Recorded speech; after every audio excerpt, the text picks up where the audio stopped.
Sa paglipas ng mga araw, nakakaranas tayo ng problema. Sa buhay, hindi laging masaya, nakakaramdam din tayo ng lungkot. Ngunit kaya ba natin tong malagpasan?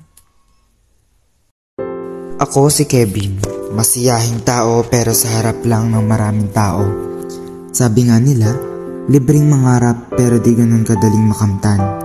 Bilang ako, mahirap ang pagiging bunso. Nandyan yung stress at pressure sa pag-aaral kasi ikaw yung last card. Kaya minsan, pumasok na lang sa isip ko na, kaya ko ba to? Gaya rin ba ako ng kapatid ko na makakapagtapos ng pag-aaral? Pero hindi nagiging hadlang ang mga yon para huminto sa aking gampanin sa buhay mag-aaral.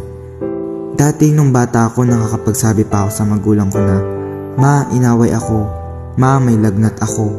Pero kung kailan lumaki ako, doon ako nahiya sa kanila. Paano ko kaya masasabing, Ma, pagod na ako? Pa, kaya ko pa ba to? Sa paglaki ko ay natutunan ko ang pagiging independent. Hindi naman kasi lahat ng taong nasa paligid may mananatiling nasa tabi mo. Ang tanging layunin ko sa buhay na to ay matutong maging malakas ang loob at maging matibay.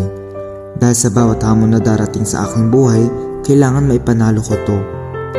Sa huli, dun mo malalaman na mag-isa ka lang. Dun ko makikita ang sarili ko na mag-isa lang.